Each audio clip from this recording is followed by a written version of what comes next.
In this video, we'll show you how to cancel your Accountable to You subscription. While we're sad to see you go, we've made the process straightforward.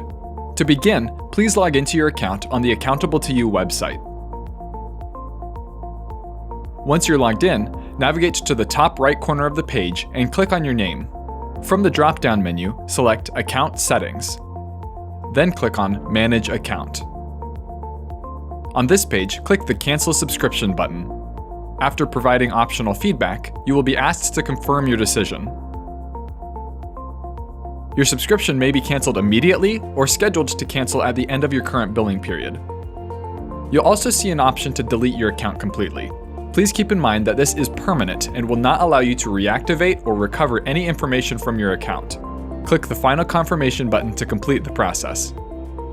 If you've already canceled your subscription in the past, you can log into your inactive account and delete it. If you run into any issues or have any questions, please visit our support site at support.accountabletoyou.com. Thanks for watching.